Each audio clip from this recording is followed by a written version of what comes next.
Hey guys, V. Rigoni, Max, High Performance Real Estate Entrepreneur. Thanks for watching. When you get a chance, smash the like button, subscribe to the channel. So what are we going to talk about today? Well, today we're talking a little bit about what's going on in this economy relative to what you're doing in the real estate business. Now, like we've said in the past, there's a lot of people going to be in trouble. And that's what we're going to talk about. And we'll talk about how to get out of that trouble, or I shouldn't say how to get out of it, how not to get in it. Forget getting out of it. People who are in it, they're pretty much just screwed. So what's happening again is that with the Fed raising these interest rates, all right, it's going to delay this recovery. I've seen this play out. Remember, I always talk about wisdom. A lot of the people that are doing this stuff, they've only been doing it since 2009, 2010. Remember? And remember we talk about wisdom comes from memory. Well, if you have no memory of it, then you don't have the wisdom.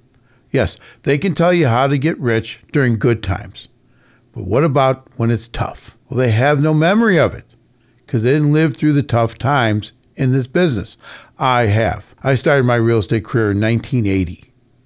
All right when they had the inflation of all the 60s and 70s, and the Fed did at that time, Federal Reserve did at that time exactly what they're doing today. They raised interest rates through the roof to slow an economy down, that then creates a recession that slows it down even more in order to bust inflation. And that's what's happening today.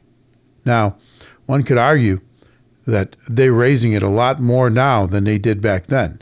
Yes, interest rates were at 9% when they went to 16.5%. And so everybody says, oh, okay.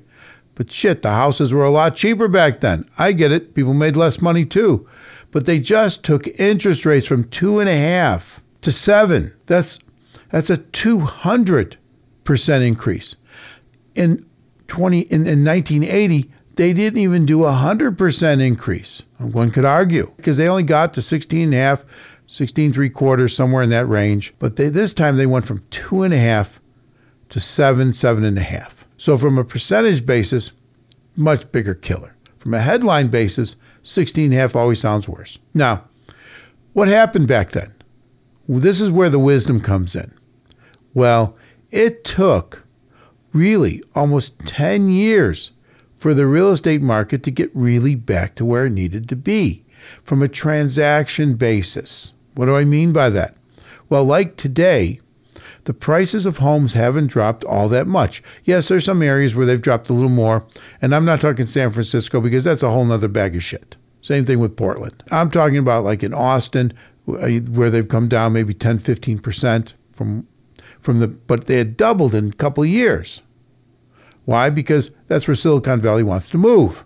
And they're in the process of it. But we're also talking about just in the Middle West, in the East. Yeah, they're down 4 or 5%. You're going to fade a little more. But remember what I said in the beginning of this over a year and a half ago now. I told you, this is a long process. The transactions get hit. Why? Because people have 2.5% mortgages on their houses, and they don't want to give that up to go buy a bigger house with a bigger mortgage at 7%. Who does? You want your mortgage payment to triple, to double? People can't afford to do that. So what do? They stop moving. And that's what happened in the 80s, in the early 80s. People just stopped moving because back then they had interest rates at 7 or 8%. They didn't want to go buy another house at 16.5%. Now, I know you got these guys out there, they're called the Crash Bros, and they're tremendous. I mean, the stuff they do is incredible. The amount of time they spend, but they're making a ton of money off their content. I make no money off this freaking content. Not a thing. I don't even sell anything. I don't even have a class. There's no book to buy. Now, the day will come when, yes, we put some stuff together, people who are interested, and they want it, they don't want it, I don't give a shit. I don't make my money from content. I make my money from doing. Now, they've always had the Crash Bros. They've always had the people that said the stock market's going to go down and never go back up again. Do you know that if at every time, just before the stock market, if you'd have bought the stock market before any given crash, whether 1987 when it dropped 25% in one day. In 2020, when the market went down the drain because of the internet bubble, right? In 2008, just before the pandemic, okay, in 2020, if you'd have bought the stock market the day before the market crashed, look at how much money you'd have today. The market's always going to crash, but they always come back. Why? Because you need capital formation in order for the world to work. And the stock market is the #1 place where they get capital formation. Now, I'm not here pushing the stock market. What I'm just trying to say is there's always people out there that tell you it's going to go down to shit and never come back. I was looking at one guy. He's fairly famous. He's been on CNBC so many times. He looks really old now. But he's been talking the same bullshit for the 20 years I've been seeing him around. Now, is he right from time to time? Yes. But is he right for a long period of time? No. I remember in 1980, I think the stock market, we were trying to get it to see if the Dow would ever break 1,000. 1,000 points. So I think today, right now, it's somewhere around it's right around 35,000. Back when the market tanked in 2008, I think it had gotten to 14,000. It's at 35 freaking thousand now. So there's always people telling you that the world's going down the freaking drain. Same thing with real estate. But there are times when you got to take into consideration what in the hell is going on with the economy. And what is the Fed trying to accomplish? And what is the White House trying to accomplish? Well, for the first time in a long time, what the White House is trying to accomplish and what the Fed is trying to accomplish are two different things. They're at odds. You now have fiscal policy, which is controlled by the Congress and by the White House. Okay, and then you have monetary policy, which is controlled by the Federal Reserve, and in this case, Jerome Powell, Jay Powell. And the first time for decades, they're at odds. Yes, during the Trump administration, he was a little bit pissed off at them because they were tightening some stuff. They raised a little bit here and there, but it was nothing like what's going on now. Nothing. Now, what does that mean? Well, again, let's go back and let's look at a little bit of wisdom. Let's use the memory. When real estate got hit in the 80s, it did not get hit so much in price. It got hit in transactions because people stopped selling and there weren't as many people buying. Now, fast forward to now, people have stopped selling. And when I say they've stopped selling, I'm not talking about every single transaction in America. There's still millions.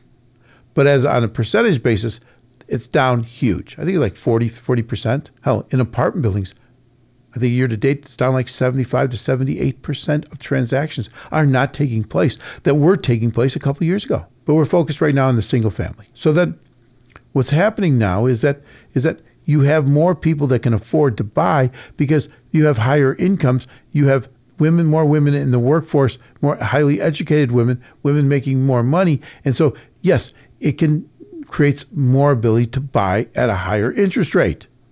We're talking about the new formations of households, right? Now, I get people aren't getting married anymore, but they're still living together in some way. That's considered the formation of a new household, right? And so there's more buying power today than there was in the early 80s. People can pull money out of their 401k plans. Yeah, they're going to pay a ton of taxes. They can borrow the money out, and they can use that for down payment. They couldn't do that in the 80s. Nobody had a 401k plan. There was a thing called a Keogh plan, but that was if you owned a business. Everybody else just pretty much had savings or a pension. So now there's more ability to buy. So it's holding the prices up even a little bit more. But back then, prices only dipped, I think, from the beginning of the recession to the end of the recession, somewhere around 15%. It wasn't a wholesale disaster. And it wasn't 15% on day one. It just kind of moved down, and then it kind of bottomed out, and then it started coming back up again. And so it took most of the 80s. Interest rate, the market didn't really come back alive to any real extent until interest rates got down to somewhere around 11%, right in that range. Because that 11% worked out to be about $10 per thousand for every $1,000 you borrowed on an amortization for 30 years. It wasn't 12, 13, which was a killer. So once those rates got down around 11%, then the market really started to open up a little bit more. But it took years for the transactions to fully come back, which meant the inflation around housing was slower because there wasn't much demand. Now, remember, History doesn't necessarily repeat itself, but it does rhyme. And so and this is what I've been telling people, this is going to take some time. Now I'm hearing people on the internet, on some of these podcasts saying it can take many years. Yes, it's going to take many years for the transactions to all come back to where they were because of the liquidity crisis in the banks and for other reasons, the higher interest rates. They're not going to come. I don't think they cut these interest rates tomorrow. Well, people say, well, they're not. I'm not saying they're going to come tomorrow. But there were people out there at the beginning of the year said that by the third quarter, they'd be cutting interest rates. Now, that's some real bullshit. And I've talked about that before. I'm hoping that by the end of next year, by the middle to end of next year, they might be thinking about cutting some interest rates. But if they raise them one or two more times before they do that, then by the end of next year, we should be back to where interest rates were just before the last cut or where they're at right now. Because first they had to take them up higher if they're going to do that. And even if they don't take them any higher and they cut it twice in the next year, at the end of next year, so they cut it twice. What's that going to do to mortgages? Well, it's going to put mortgages where they were 3 months ago. So you're still going to have to pay 6.5%, but there's ways you can get around it. You know, one of the things you may want to think about doing is always an opportunity is that when they do get these mortgages, when it becomes obvious, remember, when it becomes obvious the Fed is done cutting interest rates, well, maybe that's the time to go out and get an adjustable rate mortgage. If they're waving the white flag on inflation and they're sitting there saying, we did it. You know, if inflation, I should say if inflation is waving the white flag and they've got inflation where they want it or close to it, that may be the time to look at adjustable rate mortgages. Now, you talk to your lender, you talk to your lawyer, you talk to your financial advisor. I'm not giving you the advice. I'm telling you something that we would be looking to do. Why? Because do you want to own an adjustable rate mortgage at 2.5 when they're going to raise interest rates, 10, 11 times, 12 times? Or do you want to own an adjustable rate mortgage when they've killed inflation, they've gotten at least under control, and they're worried about the economy, and then they're going to start to cut the interest rates? I know where I want to own it. Now, you can refinance later on. Even if you want to do that and you want to take on the fixed rate debt to secure it, all right, you have an advantage over commercial loans. You see, with commercial loans, you're much more likely to do something like that with a commercial loan because there's penalties, big penalties, when you refinance a commercial loan. There are no real penalties around refinancing a residential loan. Yes, you do have to pay some additional fees. I get it all. But if the interest rate drops enough, it certainly economically works out to pay those couple of fees, but there's no penalties around it. That's a big thing. So that's what I want you guys to understand. All right, how do you either go with an adjustable rate mortgage or get the fixed, but wait until they're done raising interest rates. And then give it a little bit more time to make sure. That's a big advantage. Now, it may take 6 months to another year for that to be the case, right? Now, that doesn't mean, like we've talked about in other videos, that you're not going to see some opportunities that are going to come up. Yes, people get divorced, they die, they sell properties at 30, 40% off all the time. No one is saying that you don't take advantage of the exception of the rule. You always are looking for those opportunities. Remember, if you don't buy the property right, if you don't buy it at the right price going in, because that's where you make a big chunk of your money in real estate, is by buying it at the right price going in. You can always adjust the financing around residential, even if you're going to use it for rental purposes. But you got to buy it right, always. You never just want to pay the price. What's the neighborhood price? Forget that bullshit. Find the one that needs some work. Remember what they talk about? Location, location, location. You think that's been the mantra in real estate since frickin', the Egyptians? Right? How well do you think how well do you think Cairo would if it wasn't there at the Nile? People fight over land all the time. So my point is, it's location, it's condition. Then those are two things you always want to take into consideration, right? Think about it. What are you going to do? How are you going to move forward? And how are you going to be able to buy some real estate when the time comes? Now, if you say to me, Vic, it's always the time. I get it. We're back to talking about the exception again. There's always an exception. But this next phase of what's going on here, you're not going to have the competition hitting the real estate market like you did before. Prices are not just going to go roaring back up again. even when they come back down, even when they get back to even, there's a good chance they're not going to go roaring back down. Because remember, the reason prices roared down is because of the interest rate bubble, the 2.5% mortgages.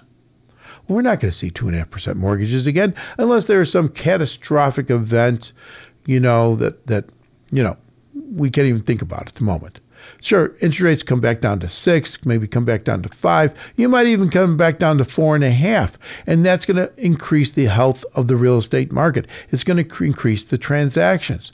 And prices will start to go up. But you won't see the prices going up anytime soon, just relative to a couple of interest rate cuts. Now, that's kind of where we stand right now. So yes, be careful of the people out there that are telling you that, doomsday is coming, because they're getting rich off of doomsday.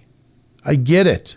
You can preach doomsday. There's an argument for doomsday, right? In the real estate market, in the world, militarily, it's there. You just have to adjust the way you're thinking. And then there's the people out there who say, don't stop buying, keep buying, keep buying, keep buying.